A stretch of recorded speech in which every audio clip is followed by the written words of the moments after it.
사도 바울의 제3차 선교 여행이 이제 막바지에 이르고 있습니다. 사도 바울의 3차 선교 여행의 중심지는 두란노 소원을 중심으로 하는 에베소 사역이었습니다. 3년간의 사역을 마치고 이제 돌아가는데 우리가 뭔가 일을 마치고 돌아갈 때는 계기가 필요합니다. 무턱대고 떠나기에는 너무 미안합니다.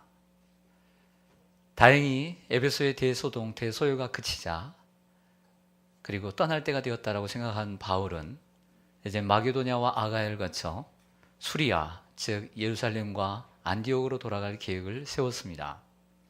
근데 돌아가면서 오늘 1절과 2절을 보면 마게도냐로 가서 그 성도들을 만난 후에 그들을 권하고 갔고, 또 오늘 본문에도 보면 그 에베소 교회 성도들을 권하고 떠났다라고 했습니다. 그 1절에도 권했다는 단어가 한번 나오고 2절에도 권했다라고 하는 단어가 나옵니다. 이 권했다라고 하는 헬라어는 파라클레시스인데 그 단어의 의미는 여러 가지가 있습니다. 호소와 간청, 권고와 격려, 때로는 위로와 위안. 그래서 영어 성경을 제가 여러 권을 다 살펴봤을 때에 동일하지 않고 이 헬라어를 영어로 번역할 때 동일한 단어로 번역하지 않고 다양한 단어로 번역하고 있는 것을 볼 수 있었습니다.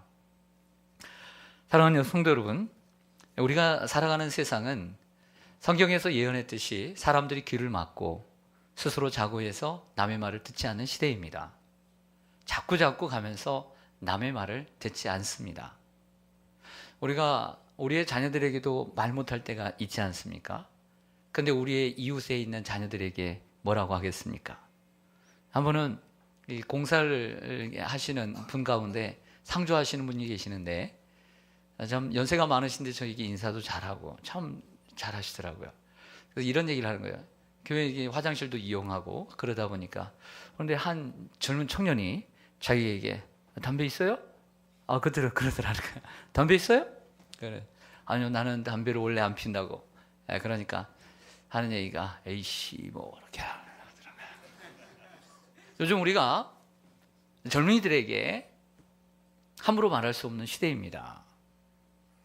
옛날에 우리가 동네에 살 때 어른들 앞에서 감히 담배를 피우지도 못했고 함부로 하지도 못했습니다. 그러나 요즘은 누구에게 함부로 권면을 했다가는 큰일 납니다. 어이 젊은이 몸에 해로워, 그런 말도 못합니다. 어떻게 합니까?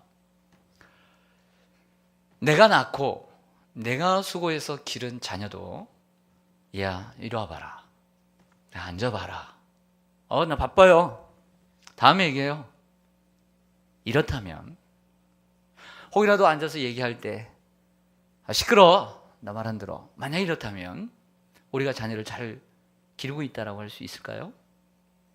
아무리 좋은 대학을 보내고 아무리 좋은 직장을 다닌다 한들 우리의 자녀들이 부모의 권면을 받지 않는다면 그 자녀의 교육이 바르다라고 할 수가 없는 것이죠.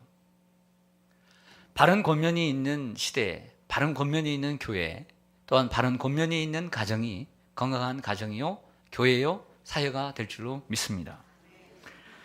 사도 바울은 고린도후서 5장 20절에 그러므로 우리가 그리스도를 대신하여 사신이 되어 하나님이 우리를 통하여 너희를 권면하시는 것 같이 그리스도를 대신하여 간청하노니 너희는 하나님과 화목하라 하고 있습니다. 즉 바울의 얘기는 목회자가 권면을 하는 것은 마치 예수 그리스도를 대신해서 권면한 것과 같다.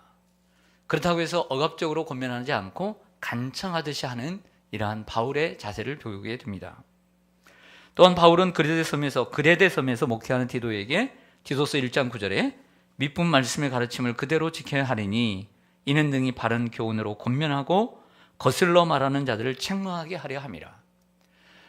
목회자의 책임은 바로 바른 말씀으로 권면하고 거슬러 가는 자들을 책망하기 위해서 존재한다라고 말하고 있습니다.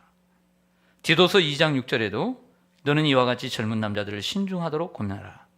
젊은이들이 신중하지 못하고 때로는 객기를 부릴 때가 있습니다.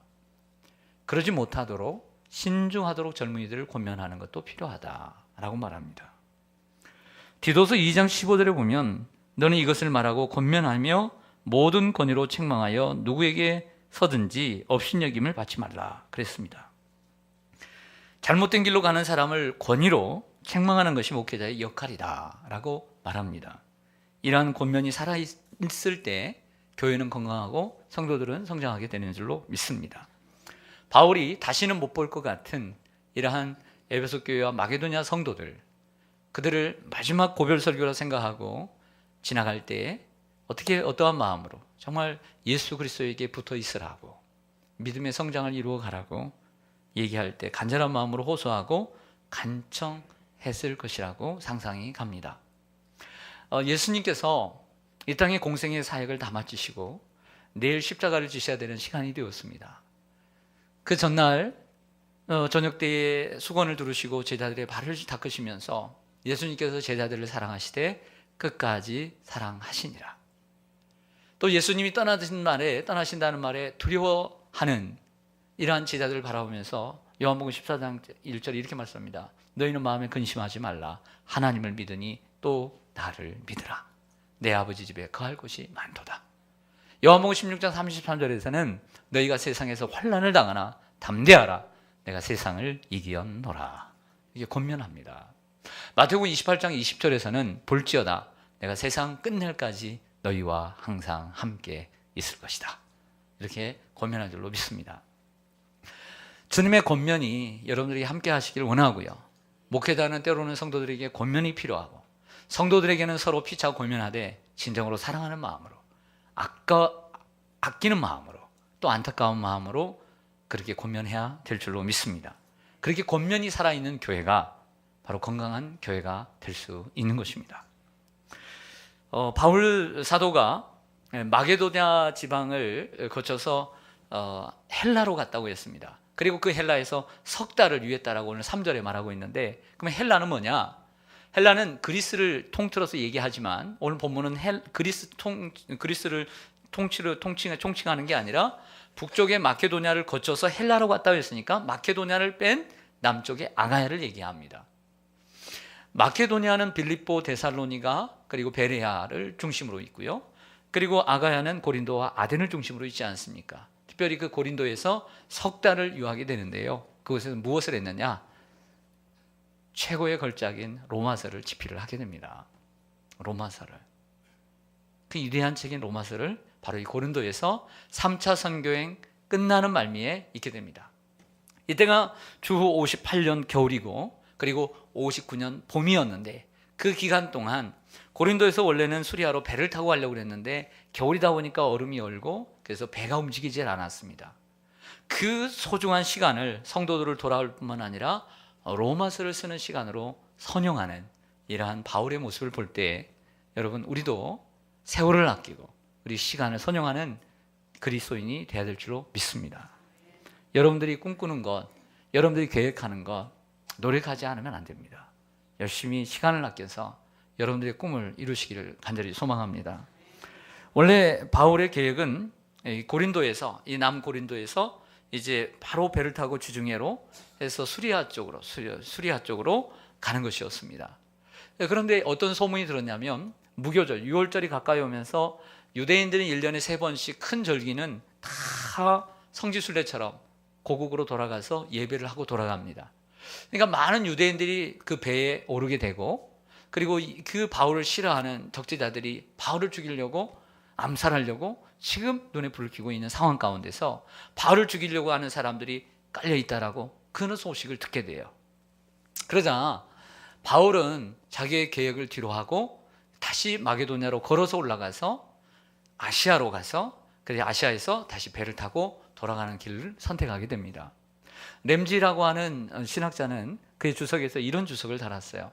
만약 고린도에서 바울이 배를 탔다면 수많은 유대 순례객들이 그곳에 있을 것이고, 바울을 미워하는 사람이 바울을 죽일 수 있는 절호의 기회라고 생각하고 그 배에서 함께 들어서 바다에 던지거나 죽여서 바다에 던졌을 것이다. 타당한 추측이 아니겠습니까? 사랑하는 성도 여러분, 바울은 무모한 죽음보다 로마에 가서 복음을 전해야 하는 비전을 이루기에 다른 선택을 했던 것입니다. 우리에게는 이루고 싶은 꿈과 비전이 있습니다. 여러분들 있습니까? 없습니까? 있지요. 그래서 그 꿈과 비전을 이루기 위해서, 목표와 목적을 이루기 위해서 우리는 원하는 코스를 생각합니다. 혹은 우리의 자녀들에게도 어떤 목표를 위해서 이런 코스가 좋다라고 권면을 합니다. 하지만 그 바른 코스, 그 지름길과 같은 코스를 가면 좋겠지만 다 그 길을 갑니까? 못 갑니까? 못 가요. 그래서 때로는 그 길에 가지 못하고 다른 길로 돌아가는 수가 있습니다. 오늘 바울도 그런 거예요.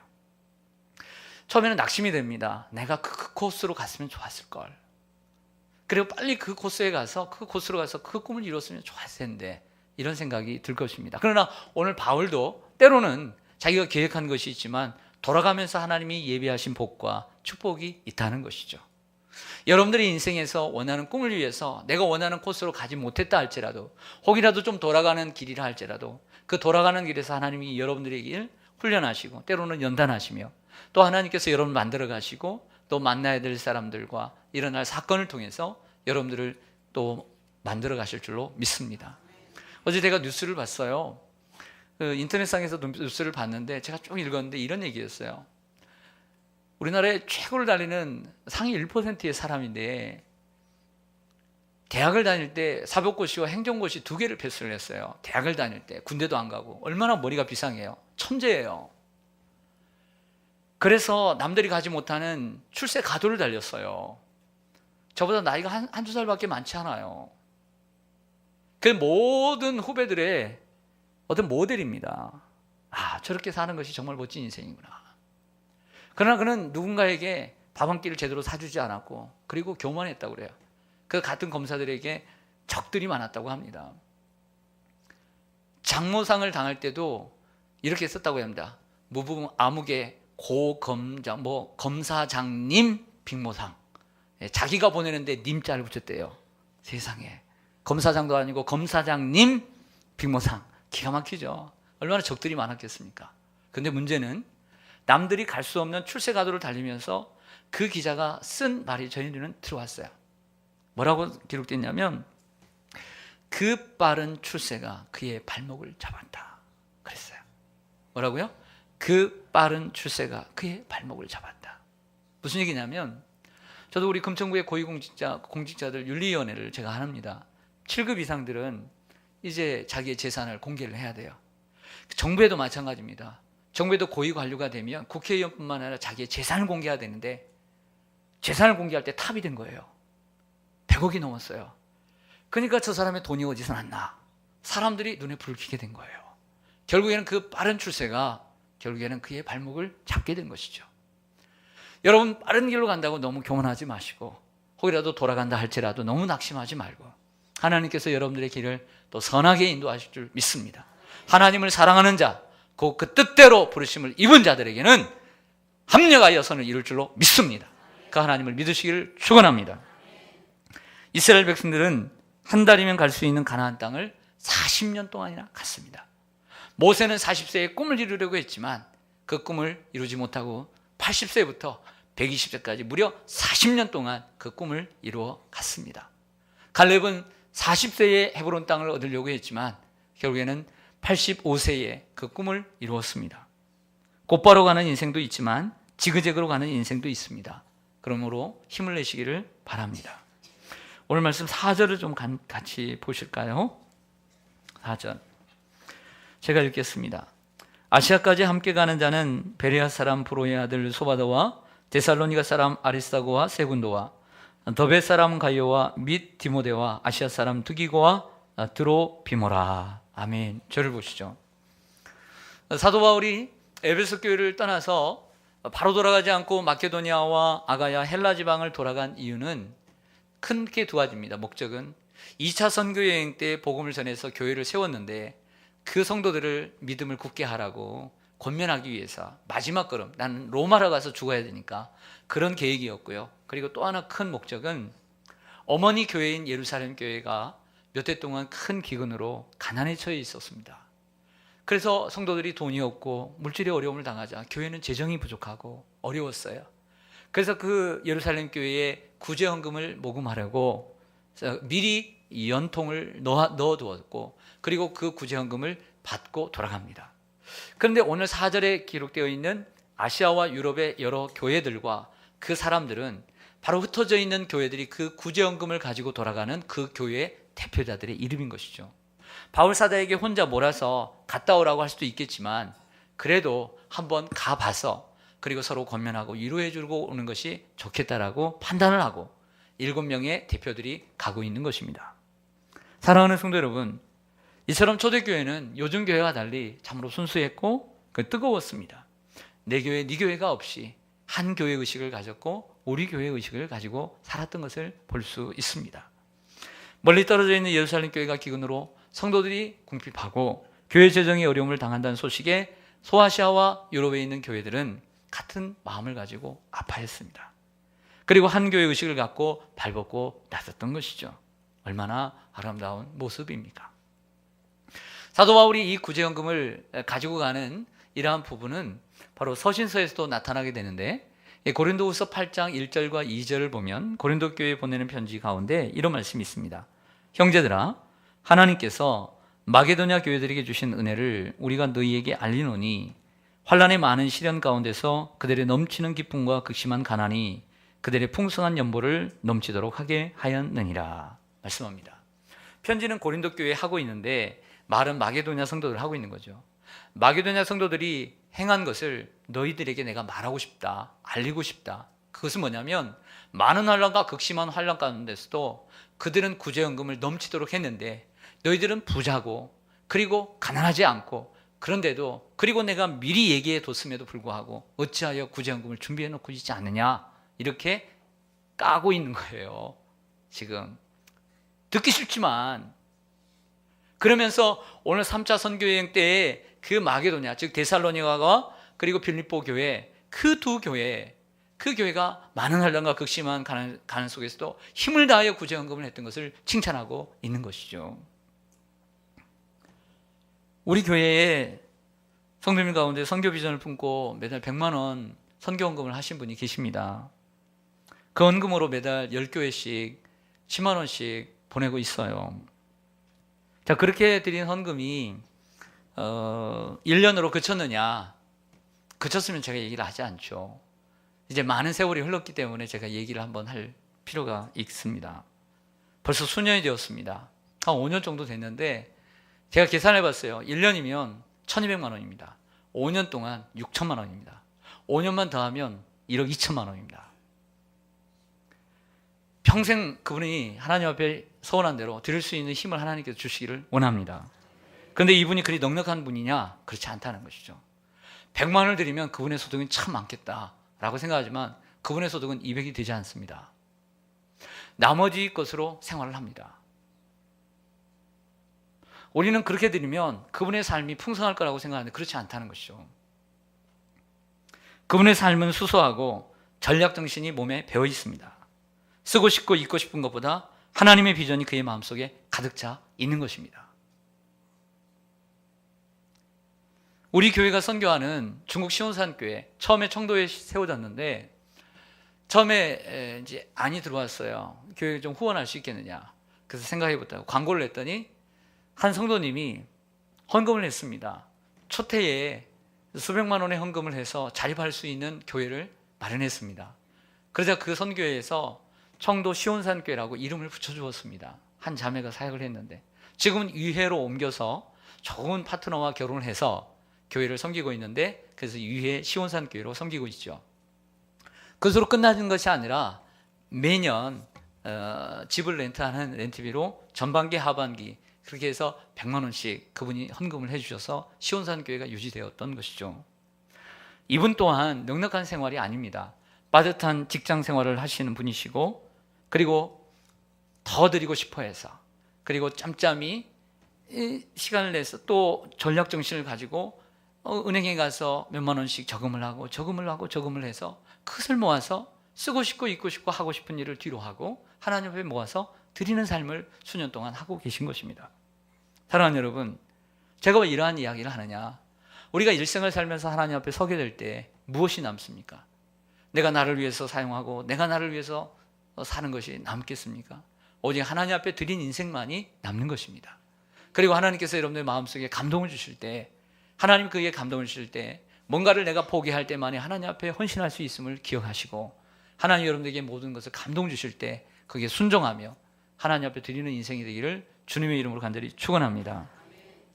오늘 7절 말씀을 좀 보실까요? 7절. 그 주간의 첫날에, 이게 안식구 첫날 주일입니다. 우리가 떡을 떼려 하여 모였더니 바울이 이튿날 떠나고자 하여 그들에게 강론할새 말을 밤중까지 계속하며 우리가 모인 윗다락에 등불을 많이 켰는데. 저를 보시죠. 사도 바울이 이 마케도냐, 원래 고린도에서 곧바로 가려고 했지만 유대인들이 있다는 말을 듣고 마케도냐로 육로를 통해 올라갔고 거기서 배를 타고 에게를 넘어 소아시아의 서쪽에 있는 드로아에 도착합니다. 그 길이 5일이 걸렸습니다. 그리고 그 드로아에서 7일 동안 유해했는데 오늘 그 주간의 첫날, 즉 안식구 첫날인 주일입니다. 그리고 6일이 되어서 그 다음 날 월요일 날 이제 우리 얘기로 하면 출국, 이제 출발을 배를 타고 가게 됩니다. 이러한 상황 가운데 주일날 저녁이 되었습니다. 이 저녁까지 모임이 되었던 것이죠. 초대교회는 안식일 날도 모였다가 안식구 첫날도 모였습니다. 그러다가 점점 세월이 흘러가면서 안식구 첫날인 주일로 이렇게 정해지게 되었습니다. 그런데 바울이 이 월요일 날 떠날 걸 생각하고 또 마지막 고별 설교라 생각을 하고 설교를 하는데 얼마나 길게 했던지 밤중까지 해버렸어요. 그때 유도고라고 하는 청년이 저 3층 그 다락에 난간에 앉아 있는데 아마 한쪽 발은 이쪽에 두고 한쪽 발은 이쪽에 두고 바람이 선선하게 부니까 그러다가 졸음을 참고 또 참고 또 참다가 결국에는 순식간에 떨어져 버렸어요. 누구 막을 시간도 없었어요. 은혜로운 설교의 시간이 갑자기 두려움과 걱정과 슬픔의 시간으로 바뀌게 되었습니다. 그리고 이렇게 보니 죽었더라 라고 했습니다. 여러분, 이 사도행전을 쓰고 있는 의사의 전직이 뭐죠?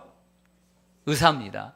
여러분, 우리가 죽으면 누가 사망진단서를 떼줘야 돼요? 의사입니다. 병원에서 죽으면 쉽게 떼줍니다. 왜냐하면 병원에 진찰을 했으니까, 치료를 했으니까. 그러나 집에서 죽거나 길에서 죽거나 어디서 죽으면 교통사고면 반드시 의사가 사망진단서를 써줘야 되는 것이죠.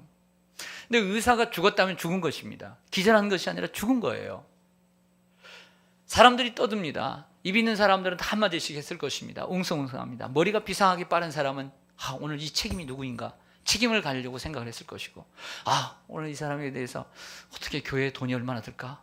보상을 얼마나 해줘야 될까? 뭐 이런 생각도 들고, 어떻게 해결할 것인가? 그 생각이 빨았을 것입니다.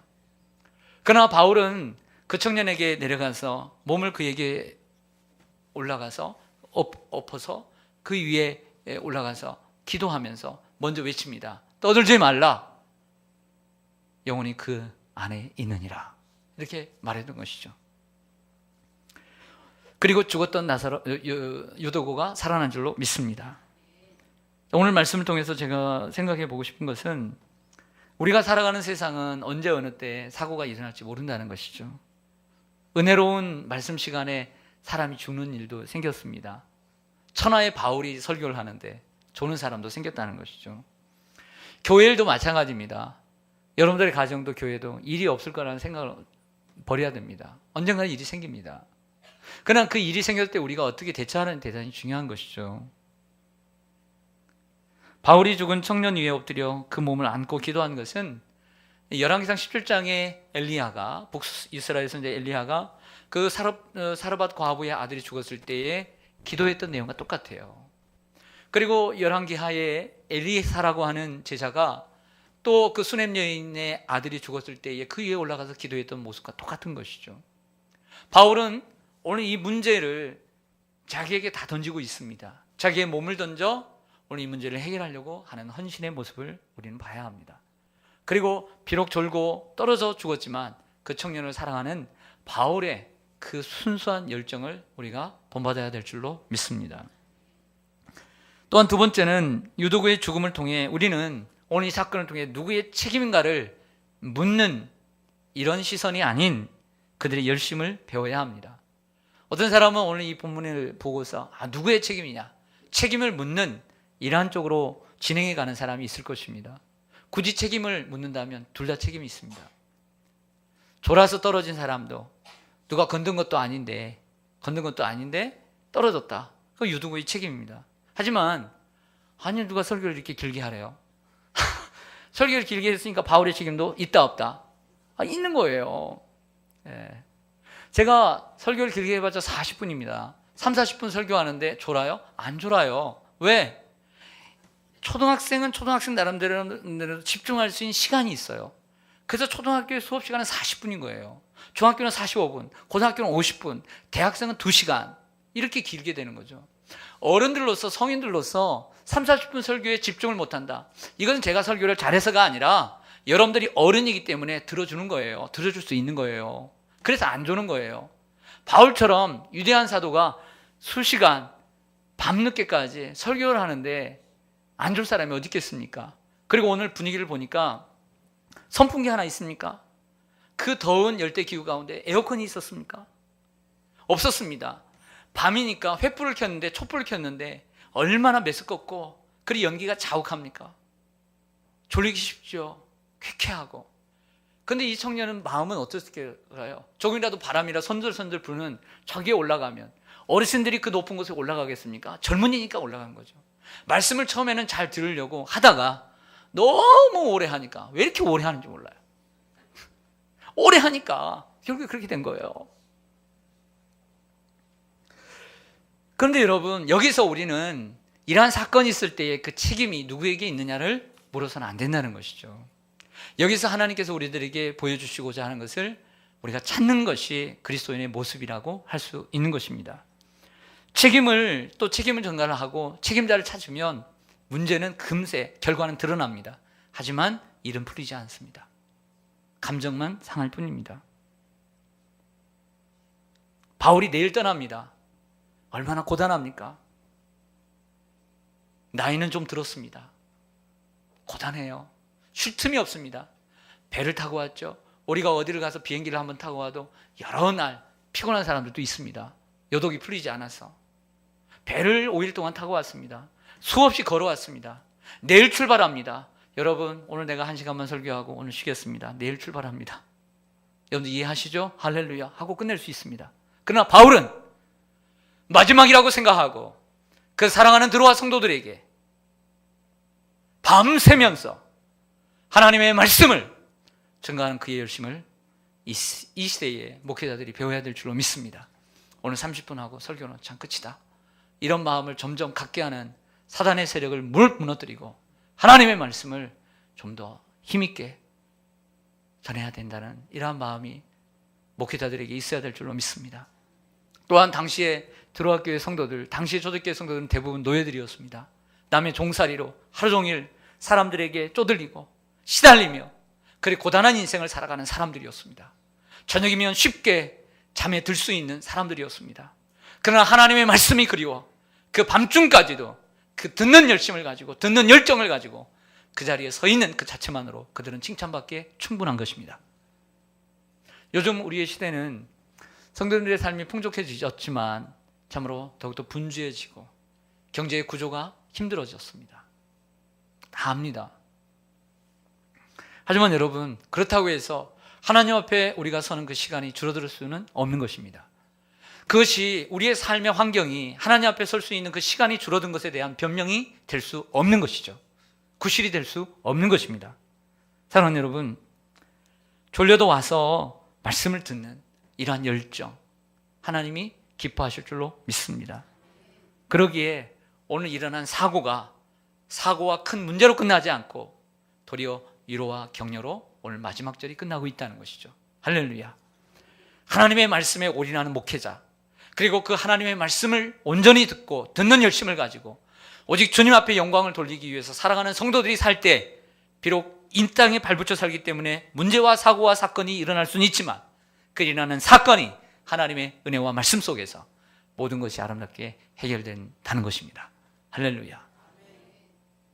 그럴 때 점점 교회는 마디마디의 대나무를 통해 마디마디를 거쳐서 성장하는 대나무처럼 교회는 그렇게 성장하게 되는 것이죠.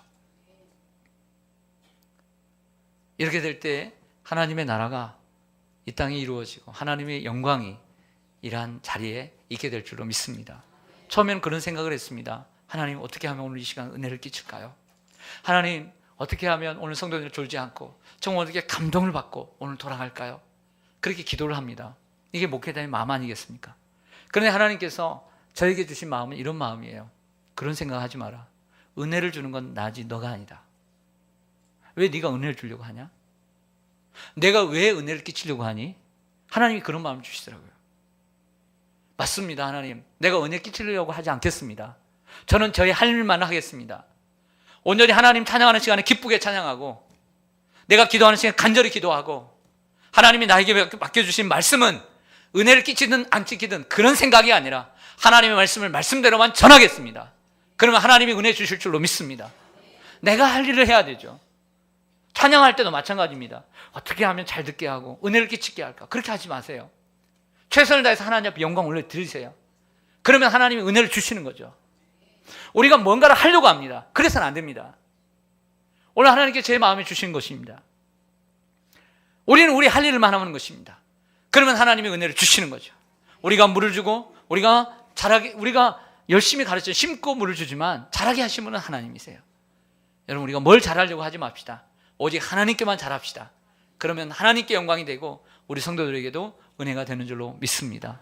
초대교회 같은 성도들처럼 늘 말씀을 사모하고 사랑하는 저와 여러분 되시기를 간절히 소망합니다. 기도하겠습니다.